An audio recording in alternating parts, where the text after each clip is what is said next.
So, was Christie Sides fired because of Caitlin Clark? That is a question that a lot of people are asking. And I don't think there is a straight answer there, but I also would be shocked if Caitlin Clark fought to keep her. That would be my opinion on it all. And yeah, if you guys agree, subscribe or leave a like. Just leave a like. That'd be insane. If we get 500 likes, it'd be unbelievable in this video. But anyway, we have to talk about this. So if you guys don't know, with I don't know why I clicked exactly Ricochet, but with this right here, and this was early, by the way. This was right as the post was announced. One of the first people to like the post, Jada Jimfy. And you might be saying, what difference does this make? Why does a random player liking a post have anything to do with was Caitlin Clark, why she got fired? Because, well, Jada Jimfy and Caitlin Clark are currently, well, this was like less than 24 hours ago. They're in the same place. Jada Jimfy was probably sitting beside Caitlin Clark when the news broke. More than likely was. And I just want to say this, of all of the Iowa players and of all the like people in Caitlin Clark's inner circle, and I'm not talking about like Connor McCaffrey liking an anti-Angel Reese post, because let's be real, I'm sorry, like there's definitely a mutual respect there, but after Kennedy Carter cheap shot at Caitlin Clark and Angel Reese jumped up to celebrate, there is no way Caitlin Clark likes Angel Reese. There's definitely both ways. They definitely both respect each other. They definitely both don't think each other are bad people, but they're not friends. Like, they're obviously colleagues. They can be around each other, but they're 100% not friends. They probably weren't friends at all. They were just competitors against each other. And like, I'm sorry if somebody literally like cheap shot at my girlfriend, someone else jumped up and celebrated, I wouldn't like the person who celebrated either. So whenever about the Connor McCaffrey liking tweets, like people just go at him for no reason. Whatever about other players. But Jada Jimfy's actually kind of messy on social media, in fairness. Like, but now this goes and happens, and it brings up the conversation of, did Caitlin Clark get her fired?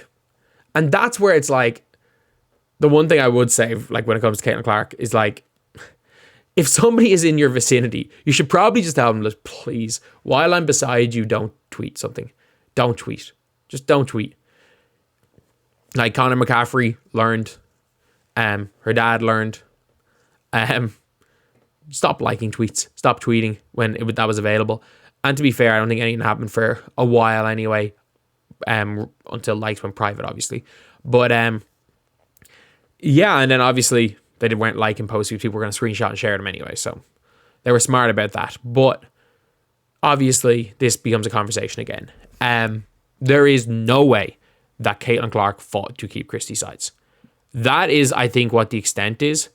I think if Caitlin Clark was asked, do you think we can win with Christie Sides, she probably said no. Because there's no way Caitlin Clark went to the organization and said, fire her. Because, like, for everything we know about Caitlin Clark as a person, she wasn't going to do that. And the fact is, Christie Sides is a decent person. But, like, we've seen like, Caitlin Clark come out of timeouts. If you watch Caitlin Clark's body language coming out of timeouts every single time she's told to be a decoy.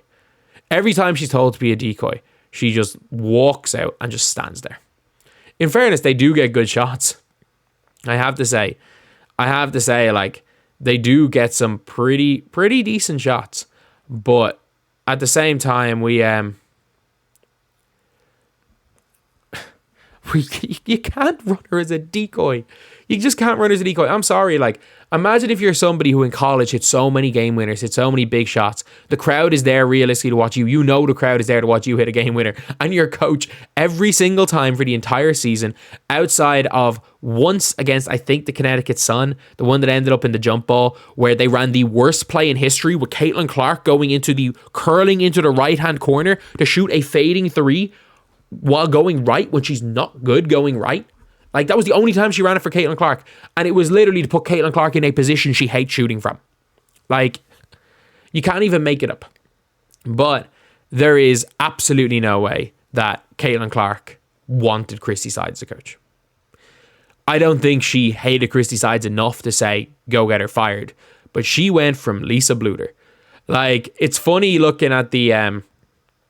there was the picture of when they drew up the alley-oop for Alyssa Smith. With half a second to go against Chicago, down 1, when they drew up the alley-oop for Alyssa Smith, and Temi Figbenle is just, like, staring at... Like, she's just there, like, angry. No, actually, no, sorry. Temi was just angry. Saxton was just like, what is going on? Aaliyah Boston's looking confused. Katie Lou Samuelson, like, looks like she's gonna kill Christie Sides. And Caitlin Clark is just, like, looking down. And I'm like...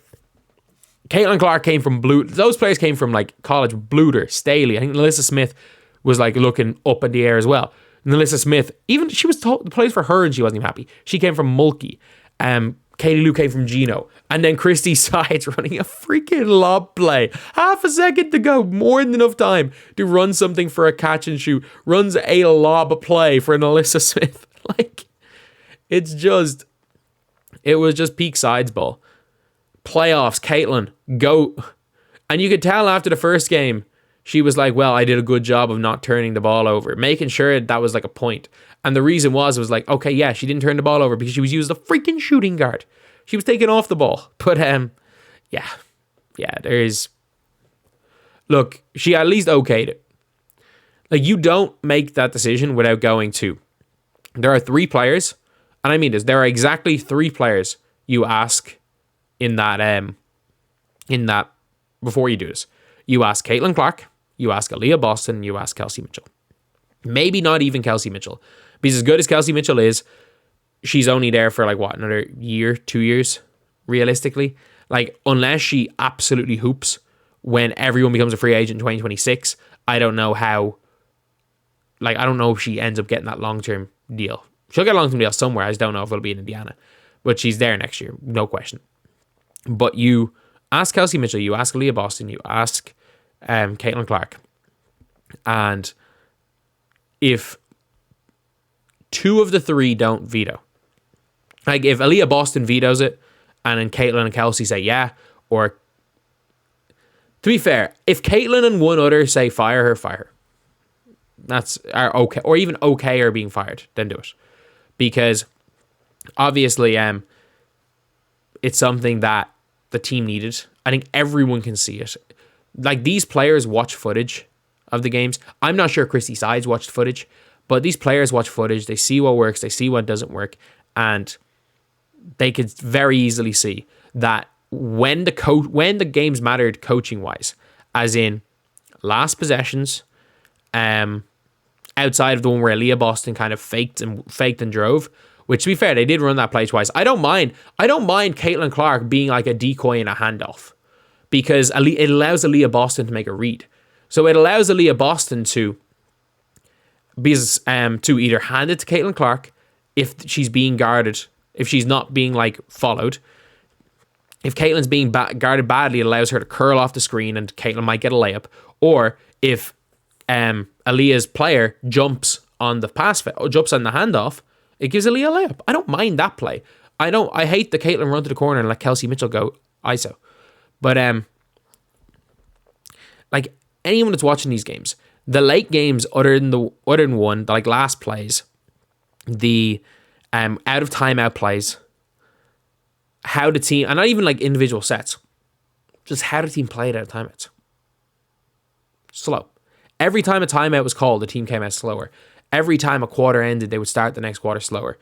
They would start games faster. That was really it. Christie Sides believed controlling the game was slowing it down. But the reality is that sometimes when you are a fast-paced team, when you like to run, controlling the game sometimes is making the game hectic. If you are a team that thrives in chaos, you control the game by creating chaos. And that is what Christie Sides did not understand. And that is why, that's why Iowa were so good. Yes, there was some control there, but a lot of the time it was chaos. It was absolute chaos. But when you've got players that are used to the chaos, that make smart reads in the chaos can win. And if you give that Iowa team, not even if you give the Iowa team, if you just take Camila Cardoso off South Carolina, or you give Iowa Cameron Brink, one more player, They still, man for man, massively overmatched versus South Carolina as far as 5-star recruits. But just give her Cameron Brink. That's all you need is Cameron Brink, and Iowa win the championship. Like people being like, oh, like Iowa had no chance. Like, oh, it was the system that didn't work. Man, that system got Caitlin Clark, Kate Martin, who is not a WNBA player if she's not playing with Caitlin Clark, 5'6" Gabby Marshall playing the 3, 6'1" center Hannah Stolke. Like, it got them nearly a championship. And Sydney Fulter, like, it was a 6 foot tall power forward. But yeah, that's pretty much it. See you guys.